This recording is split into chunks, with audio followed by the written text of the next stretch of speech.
नमस्कार, स्वागत है आपका। देख रहे हैं आप सी न्यूज़ भारत। मैं हूं आपके साथ इशिता तिवारी। वक्त हो गया मध्य प्रदेश और छत्तीसगढ़ बुलेटिन का। इस बुलेटिन में बात करेंगे सिंगरौली की, जहां जिला स्तरीय युवा उत्सव का भव्य आयोजन किया गया।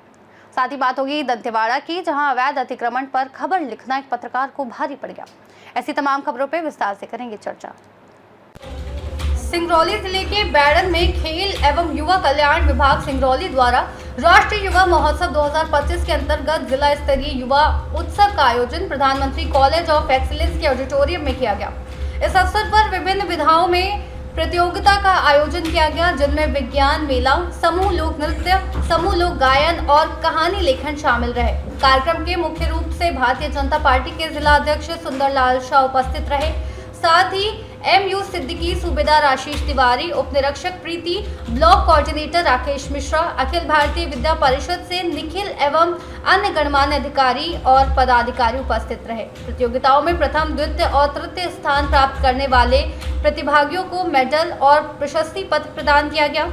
जिला खेल एवं युवा कल्याण अधिकारी PS परस्ते ने बताया कि प्रथम स्थान प्राप्त करने वाले प्रतिभागी संभाग स्तर पर रीवा में आयोजित होने वाले युवा महोत्सव प्रतियोगिता में भाग लेंगे। संपूर्ण कार्यक्रम नोडल अधिकारी खेल और युवा कल्याण विभाग एवं पुलिस अधीक्षक मंत्री खत्री के मनीष खत्री के मार्गदर्शन एवं जिला खेल एवं युवा कल्याण अधिकारी PS परस्ते के नेतृत्व में संपन्न हुआ। सिंगरौली से सी न्यूज़ संवाददाता मिथिलेश कुमार यादव की रिपोर्ट। दंतेवाड़ा के एक मीडिया हाउस के पत्रकार लोकेश शर्मा को भाजपा जिला अध्यक्ष ने धमकी दी है। पत्रकार लोकेश ने भाजपा जिला अध्यक्ष के करीबियों के अवैध अतिक्रमण पर खबर लिखी थी। इस खबर के लिखने के बाद उनको FIR करवाने की धमकी भाजपा जिला अध्यक्ष संतोष गुप्ता से मिलने लगी। प्रकरण की गंभीरता को देखते हुए जिले के पत्रकारों ने शुक्रवार को सर्किट हाउस में बैठक रखी। इस बैठक में दक्षिण बस्तर पत्रकार संघ के अध्यक्ष बप्पी राय, वरिष्ठ पत्रकार यशवंत यादव, विनोद सिंह के साथ दर्जनों पत्रकार मौजूद थे। बैठक के बाद पत्रकारों ने कलेक्टर और SP को पत्र लिखा। इस पत्र में अतिक्रमण की जांच कर हटाने की बात लिखी। साथ ही भाजपा जिला अध्यक्ष संतोष गुप्ता के द्वारा दी गई धमकी पर भी विधि सम्मत उचित कार्रवाई करने की मांग की गई। एक पत्र भाजपा प्रदेश संगठन को भी लिखा गया है, जिसके प्रति मुख्यमंत्री को भी दी गई है। पत्रकारों ने कार्रवाई न होने पर आंदोलन की चेतावनी दी है। मेरा नाम लोकेश शर्मा है और मैं दैनिक भास्कर का पत्रकार हूं। दरअसल मामला ये है कि आज से करीब 3-4 दिन पहले कांग्रेस के ब्लॉक कमेटी के अध्यक्ष जो हैं अनिल कर्मा, उन्होंने एक आरोप लगाया कि भाजपा के जो नेता है संतोष गुप्ता, जो भाजपा दंतेवाड़ा के ज़िला अध्यक्ष हैं, वो और उनके जो करीबी लोग हैं वो गीदम में पटवारी क्वार्टर जहाँ बना हुआ है उसके पास में वृहद स्तर पर अतिक्रमण करवा रहे हैं। उन पर यह आरोप लगा। तो यदि किसी पार्टी के किसी नेता का आरोप है तो मेरा सबसे पहला दायित्व बनता है कि जिस पर आरोप लगा है कि मैं उनका पक्ष लूं। तो मैंने अपना कर्तव्य निभाया और मैंने संतोष गुप्ता जी से फ़ोन पर बातचीत करी। उनका मैंने टेलीफोनिक वर्जन लिया, उन्होंने अपना वर्जन भी दिया, अपना बयान दिया। जिसके बाद मैंने भाजपा के जो प्रवक्ता हैं मैंने उनका भी बयान लिया और SDM गीदम जो है मैंने उनका भी बयान लिया। तो इन सारे नेता और जो अधिकारी, मैंने सबका बयान लेने के बाद अपनी खबर पब्लिश करी। खबर पब्लिश होने के करीब आधे घंटे के अंदर संतोष गुप्ता जी का फ़ोन आया। लगभग 1:10 दोपहर का समय था और फ़ोन आने के बाद उन्होंने मुझे फ़ोन पर धमकी दी और कहा कि इस मामले को लेकर मैं FIR दर्ज करवाऊंगा, मुझे बदनाम करने की कोशिश की जा रही है। मैंने उनसे कहा कि ये आपका विवेक है, ये आपके ऊपर डिपेंड करता है, लेकिन पक्ष लेना जो ये मेरी मीडिया गाइडलाइन के अंतर्गत आता है, इसलिए मैंने आपका पक्ष लिया। बस्तर में लगातार देखा जा रहा है या छत्तीसगढ़ में लगातार देखा जा रहा है कि कोई भी राजनीतिक दल है अपनी आलोचना से लगातार डरते हैं। वो ये भूल चुके रहते हैं कि यही पत्रकार जब वो विपक्ष में रहते थे उनकी आलोचना के बदौलत वे सत्ता में आते हैं। आज एक घटना घटी, हमारे युवा पत्रकार है लोकेश शर्मा, उसने बहुत एक खबर बनाया, जन भावना से संबंधित खबर बनाई। उस खबर को लेके आपत्ति दर्ज कराते हुए भाजपा के जिला अध्यक्ष, जो कि वर्तमान सरकार की पार्टी से बिलोंग करते हैं, उन्होंने धमकी चमकी दी है।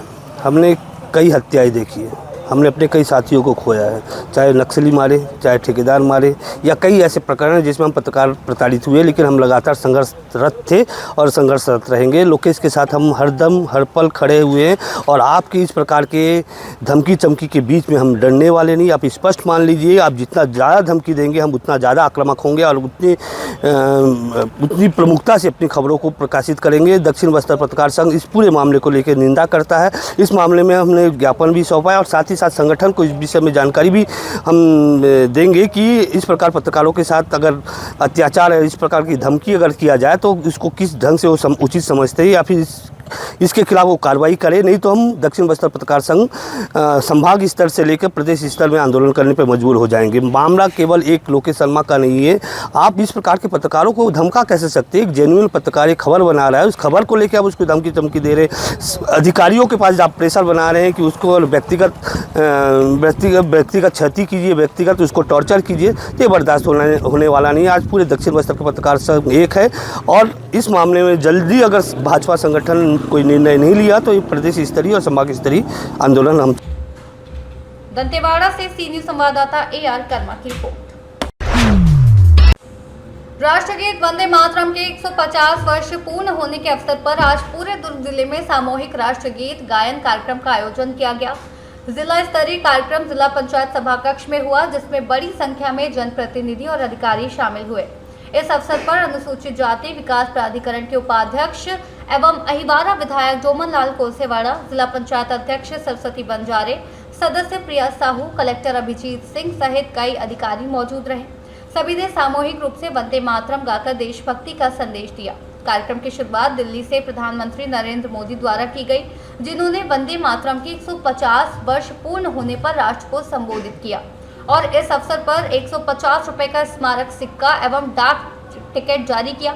दुर्ग में कलेक्ट्रेट से लेकर सभी शासकीय कार्यालयों, स्कूलों और महाविद्यालयों में कर्मचारियों और विद्यार्थियों ने एक स्वर मिलाकर राष्ट्रगीत गाया। यह अभियान भारत सरकार के मार्गदर्शन में वर्ष भर चलेगा और 4 चरणों में देश भर में मनाया जाएगा। आज दुर्ग जिला पंचायत सभाकक्ष में वंदे मातरम की 150वें वर्षगांठ मनाया गया, जिसमें हमारे दुर्ग जिला पंचायत के समस्त विभागीय अधिकारीगण, जनप्रतिनिधिगण, हमारे दुर्ग जिले के कलेक्टर सर, हमारे अहिवारा विधायक और जिला पंचायत सीईओ के सानिध्य में ये वर्षगांठ का आयोजन रखा गया था और जो सभी की उपस्थिति में समापन हुआ है। और साथ ही साथ समस्त देशवासियों को मैं वंदे मातरम की 150वें वर्षगांठ की शुभकामनाएं देती हूँ। वंदे मातरम जिसका अर्थ होता है माँ को प्रणाम, और जिसके सम्मान से हमारे समस्त भारतीय जनों का हृदय से दिल काट दो भैया। 150 साल हो गया है वंदे मातरम गीत को, तो पीएम का संबोधन हुआ। आप लोगों ने क्या कुछ संदेश को समझा और लोगों के लिए क्या? जननी जन्मभूमिश्च स्वर्गादपि गरीयसी, इस भाव को लिए हुए इस गीत की रचना श्रद्धेय बंकिम चंद्र चट्टोपाध्याय जी के द्वारा 150 वर्ष पूर्व की गई थी। आज उसी उपलक्ष्य में आयोजित कार्यक्रम में माननीय प्रधानमंत्री जी के द्वारा इस महत्व को रेखांकित किया गया। हम सब ने उनको श्रवण किया और वंदे मातरम इस गीत का गायन किया।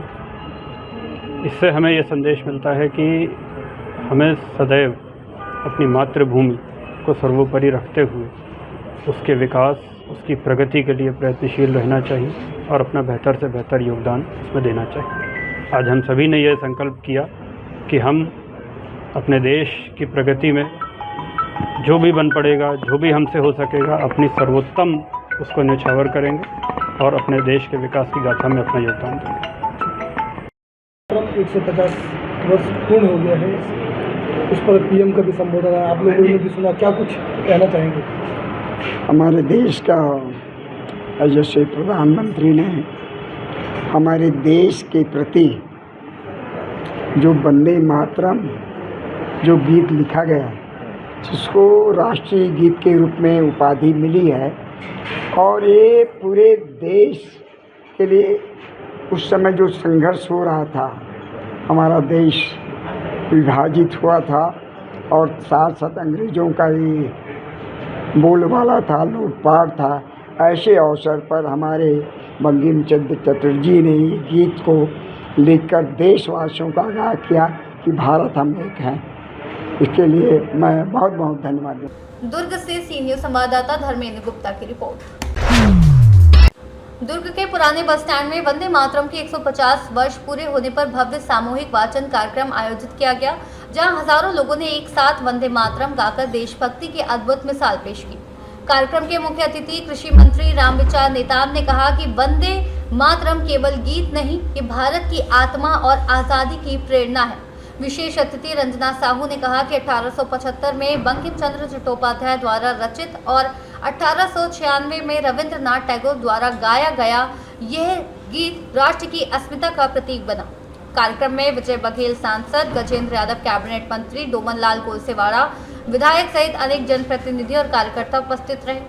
कार्यक्रम के समापन पर सभी ने स्वदेशी वस्तुओं को अपनाने और आत्मनिर्भर भारत के निर्माण का संकल्प लिया। 150 वर्ष पूरे होने के उपलक्ष्य में पूरे देश भर में 150 जगहों में इस तरह का कार्यक्रम, सामूहिक राष्ट्रीय गान गाने का एक कार्यक्रम चल रहा है और उसी के निमित्त आज हम सब यहाँ उपस्थित हुए थे। आज एक कार्यक्रम रंगारंग कार्यक्रम भी चलेगा और सामूहिक रूप से हम लोगों ने वंदे मातरम का गायन भी किया है और इसको लेकर के लगातार हम और नीचे तक, गांव तक, एक एक बूथ तक, एक एक व्यक्ति तक कैसे राष्ट्रीय गान के लिए क्या लोगों ने त्याग किया है, किस तरह से देश की आजादी में राष्ट्रीय गान गाते गाते, इस गीत को गाते गाते लोगों ने फांसी के फंदे को चूमना समझा, चुम लिया, प्राणों की आहुति दे दिया। तो इसलिए ये हमारे लिए एक प्रेरणा का एक संदेश है। लेकिन आज वंदे मातरम गीत के लेकर 150वें वर्ष सब मना है। इस भाव के साथ माँ भारती के प्रति जिस तरह देश के आजादी के जवानों ने इस गीत को आत्मसात करते हुए अंग्रेजों के साथ लड़ी और इस देश को आजादी दिलाई, उस भाव को हम सब याद करें और आज भी देश की महानता के लिए, देश की एकता के लिए, देश के विकास और समृद्धि के लिए वंदे भारत को अपने दिल में बसाए हुए उनके एक एक शब्द को आत्मसात करें और भारत माँ की सेवा में हमेशा समर्पित भाव से लगे रहें। दुर्ग से सीनियर संवाददाता धर्मेंद्र गुप्ता की रिपोर्ट। राष्ट्रीय गीत वंदे मातरम की 150वीं वर्षगांठ के अवसर पर इंदौर के राजवाड़ा स्थित देवी अहिल्या प्रतिमा के समक्ष सामूहिक वंदे मातरम गान कार्यक्रम का आयोजन शहर भाजपा द्वारा किया गया। कार्यक्रम में हजारों लोगों की उपस्थिति के साथ साथ भाजपा की अगुवाई में इंदौर के तमाम भाजपा के छोटे बड़े नेता के साथ साथ सभी भाजपा कार्यकर्ताओं का हुजूम एक साथ देखने को मिला। भारत मां के जय घोष से पूरा रजवाड़ा क्षेत्र राष्ट्र प्रेम की भावना से सराबोर हो उठा। कार्यक्रम में इंदौर की विख्यात नृत्यांगना रागनी मुखर्जी एवं उनके सामूहिक द्वारा प्रस्तुत वंदे मातरम नृत्य ने सभी को भावविभोर कर दिया। मैडम बताएं, आज हम देख रहे हैं कि वेदांत गारमेंट्स द्वारा महिलाओं के लिए एक नई शाखा का शुभारंभ किया गया है यहीं पर और आप यहाँ उपस्थित हैं, आपने भी परचेजिंग की, क्या कहना चाहेंगे इसके लिए? वेदांत गारमेंट की जो क्वालिटी है वो मैं एक्चुअली इनकी पुरानी कस्टमर हूँ। जो इनका ऊपर मेन सेक्शन है उसमें मैं काफ़ी सालों से परचेजिंग करने के लिए आती हूँ बच्चों की। अब ये लेडीज सेक्शन खुला है, ये इस एरिया के लिए और पूरे इंदौर के लिए बहुत ही अच्छी सौगात है। और इनकी स्पेशलिटी ये है कि क्वालिटी मटेरियल और रीज़नेबल प्राइस, तो इसलिए काफ़ी दूर से आए हैं हम और मैंने अभी शॉपिंग की है और आगे भी मैं यहाँ शॉपिंग करती रहूँगी। तो आप लोग भी सब लेडीज़ का इंडो वेस्टर्न साड़ी, जो भी और भी पार्टीवेयर मटेरियल रेगुलर जो भी पसंद करना चाहें तो आप बिल्कुल यहाँ एक बार ज़रूर आइए। आप अपने बारे में बताएं, आप क्या करती है और किस तरह से यहाँ पर? जी, मैं डेंटिस्ट हूँ बाय प्रोफेशन। मैं 17 इयर्स से प्रैक्टिस कर रही हूँ, प्राइवेट प्रैक्टिस कर रही हूँ। I am doctor Sonal Jain. और मुझे जैसी मेरी चॉइस है, मतलब मुझे बहुत गॉडी मटेरियल्स नहीं चाहिए, मुझे सोफिस्टिकेटेड सोबर से जो मेरी चॉइस है बच्चों के लिए भी मेरे लिए, तो हर कहीं हम लोगों को पसंद आता ही नहीं है। और यहाँ हम आते हैं और एक बार में हमें हमारी चॉइस का मटेरियल मिल जाता है। आपका नाम बताइए। जी, मैं doctor Sonal Jain, oral and dental surgeon. Indore से सीनियर संवाददाता राकेश रायपाल के साथ अमल शाह की रिपोर्ट। एमपीसीजी बुलेटिन में फिलहाल इतना ही। देश और दुनिया की तमाम बड़ी जानकारियों के लिए आप देखते रहिए सी न्यूज़ भारत।